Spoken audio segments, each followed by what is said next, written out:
Mathematics 10th का द्विघात समीकरण का ये पाठ 27 है। इम्पोर्टेंट हिसाब है प्रश्नावली 4.3 का 10वां रेलगाड़ी से संबंधित हिसाब है। तो क्वेश्चन है, मैसूर और बेंगलुरु के बीच के 132 किलोमीटर यात्रा करने में एक एक्सप्रेस रेलगाड़ी सवारी गाड़ी से 1 घंटा कम समय लेती है। पोस्ट में दिया है, मध्य के स्टेशनों पर ठहरने का समय ध्यान में न लिया जाए। यदि एक्सप्रेस रेलगाड़ी की औसत चाल सवारी गाड़ी की औसत चाल से 11 किलोमीटर प्रति घंटा अधिक हो तो दोनों रेलगाड़ियों की औसत चाल ज्ञात करें। यानी मैसूर भी इंडिया में है, बेंगलुरु भी इंडिया में है। तो मैसूर और बेंगलुरु के बीच की दूरी 132 किलोमीटर है। तो M से मैसूर मान लो और B से बेंगलुरु।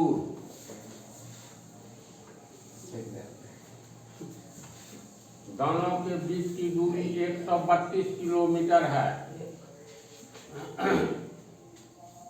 तो मैसूर और बेंगलुरु के बीच के 132 किलोमीटर यात्रा करने में एक एक्सप्रेस रेलगाड़ी सवारी गाड़ी से 1 घंटा कम समय लेती है। यदि एक्सप्रेस रेलगाड़ी की औसत चाल सवारी गाड़ी की औसत चाल से 11 किलोमीटर प्रति घंटा अधिक हो तो दोनों रेलगाड़ियों की औसत चाल ज्ञात करें। मैसूर से बेंगलोर तक 132 किलोमीटर का यात्रा करना है। 2 तरह की गाड़ी है, एक होता है एक्सप्रेस सुपरफास्ट, एक होता है जनरल धुक धुक 50-60 किलोमीटर प्रति घंटा के रफ्तार से चलता है। एक्सप्रेस वगैरह का 100 किलोमीटर या 100 किलोमीटर से अधिक 120-150 किलोमीटर प्रति घंटा। तो एक्सप्रेस गाड़ी से कहीं भी जाओगे तो दूरी 500 किलोमीटर एक्सप्रेस गाड़ी से जाओगे तो उसकी चाल बहुत ज़्यादा होती है जनरल गाड़ी से। तो एक्सप्रेस गाड़ी की चाल अधिक होगी तो समय कम लगेगा दूरी तय करने में। अब यहाँ से एक साधारण गाड़ी पकड़ लो जो एक्सप्रेस नहीं है। 132 किलोमीटर जाने में साधारण गाड़ी को और एक्सप्रेस गाड़ी दोनों में अंतर होगा ना। एक्सप्रेस का मतलब ही होता है जनरल गाड़ी से ज़्यादा स्पीड वाली गाड़ी। तो यहाँ पर दिया हुआ है एक्सप्रेस रेलगाड़ी की औसत चाल सवारी गाड़ी की औसत चाल से 11 किलोमीटर प्रति घंटा अधिक है। यानी अगर हम लोग मान लेंगे सवारी गाड़ी की औसत चाल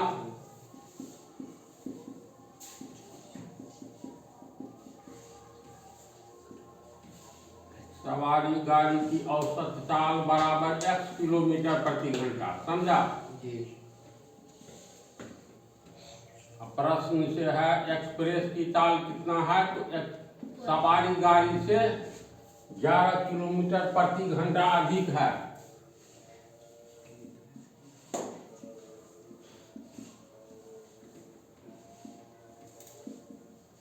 तो कितना होगा? सवारी गाड़ी की औसत चाल x किलोमीटर प्रति घंटा, तो x का मान लेते हैं 80।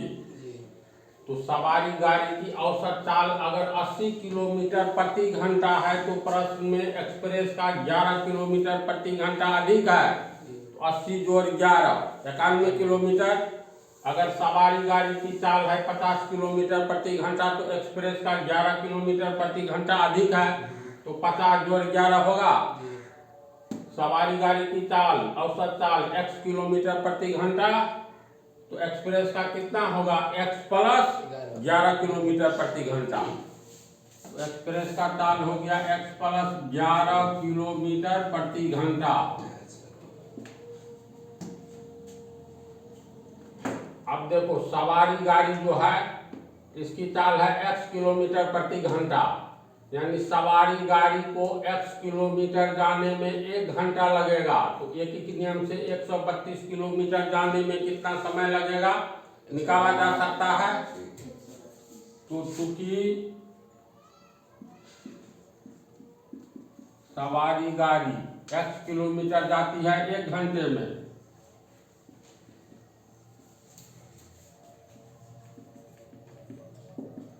इसीलिए सवारी गाड़ी 1 किलोमीटर कितना में, एक नियम से 1/x घंटा होगा। कितना जाना है 132 किलोमीटर, इसलिए सवारी गाड़ी 132 किलोमीटर जाने में कितना समय लेगी, तो 1/x गुने 132 घंटे। तो 132 को 1 से गुना करेंगे 132/x घंटा लगेगा। यानी सवारी गाड़ी को 132 किलोमीटर दूरी तय करने में लगा समय 132/1 घंटा होगा।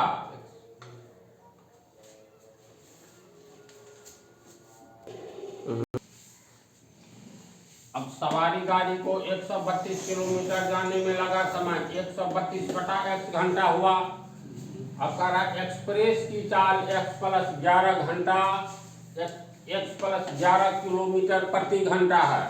यानी एक्सप्रेस की चाल x+11 किलोमीटर जाने में एक्सप्रेस को 1 घंटा लगता है, या एक्सप्रेस 1 घंटा में x+11 किलोमीटर जाता है।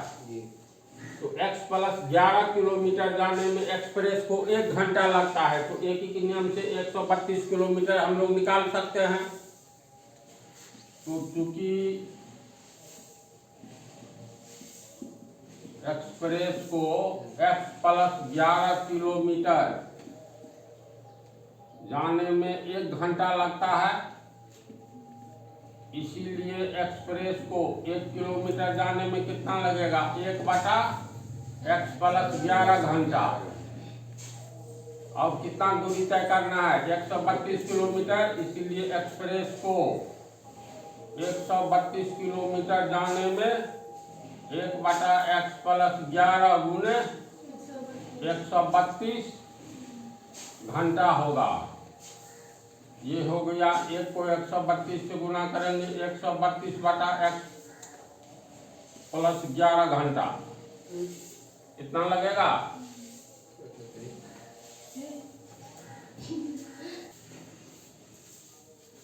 इतनी बात को तो लोग समझा। एक्सप्रेस को 132 किलोमीटर जाने में 132/x+11 घंटा लगता है। इतनी ही दूरी सवारी गाड़ी को 132 किलोमीटर जाने में, इतनी ही दूरी तय करने में 132/x घंटा लगता है।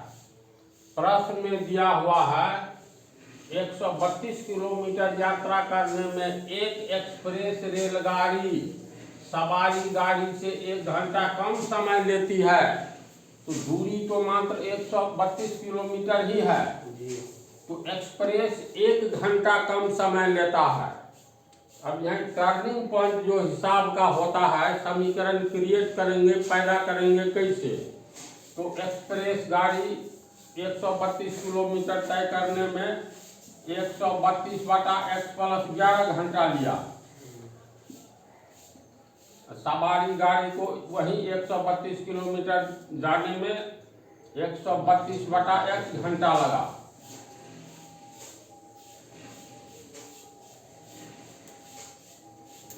दोनों को कैसे बराबर करेंगे। एक्सप्रेस को टाइम लगा है 132 ये है एक्सप्रेस वाला समय, ये है सवारी गाड़ी का समय। एक्सप्रेस को तो कम समय लगेगा ही, तो कहता है एक्सप्रेस को ये 1 घंटा कम समय लगा, किससे, सवारी गाड़ी से। तो इससे ये 1 घंटा ये कम है।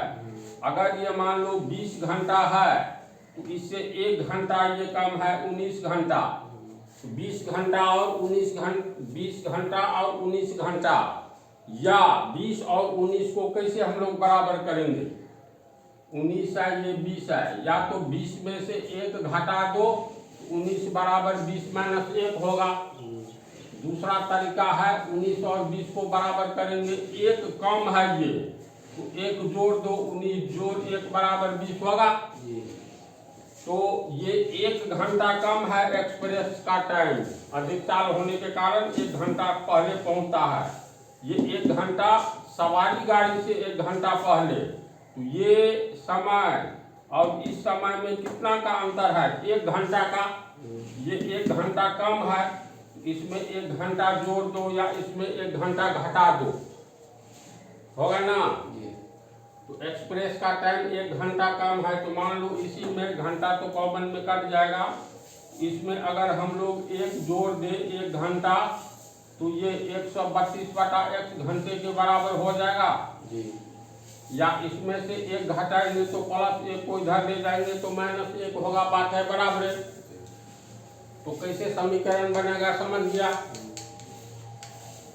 इसको अब हल करेंगे तो 132 जोड़ इसका 1 से गुना होगा तो x + 11 बटा x + 11 बराबर 132/x। फिर ये हो गया तुमको 132 11 143 प्लस x बटा x + 11 बराबर 132/x।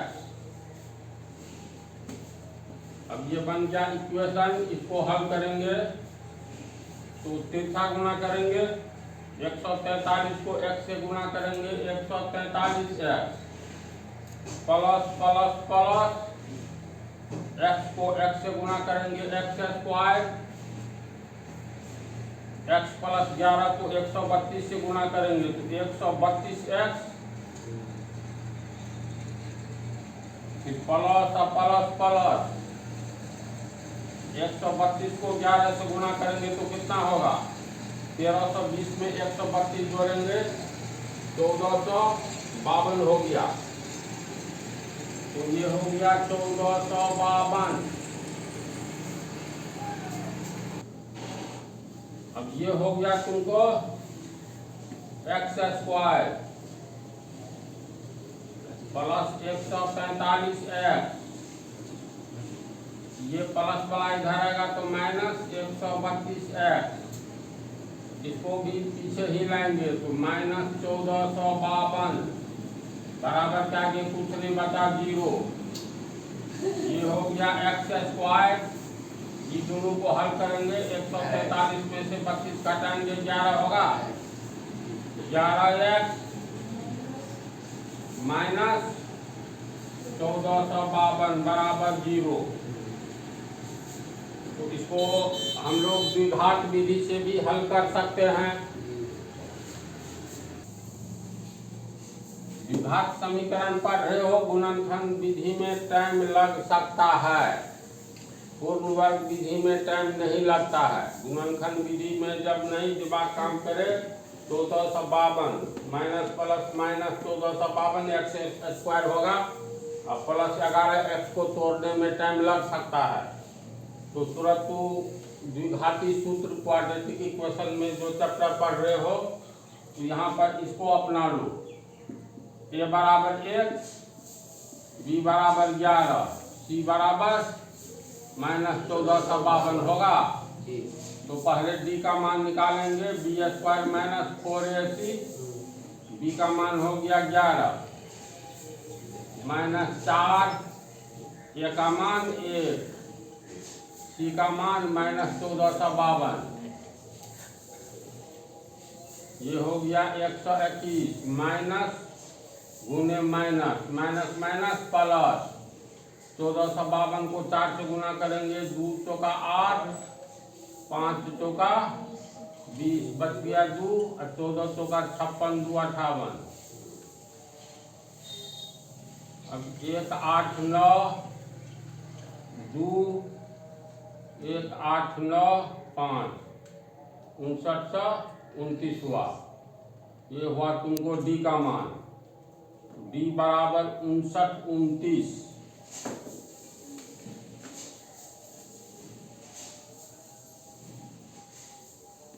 इसी इसीलिए अल्फा बराबर minus b plus root d बटा 2a माइनस बी का मान हो गया 11 प्लस रूट 6929 बटा 2, ये का मान 1 है तो 1 माइनस 11 प्लस, अब इसका वर्गमूल निकालोगे कितना होगा 5929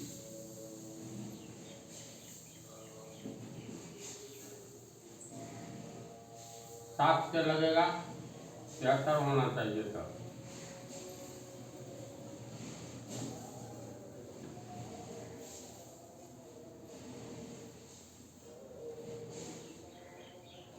सात 7 7 49 4 4 7 28 4 32 3 1 7 7 3 10 77 हुआ।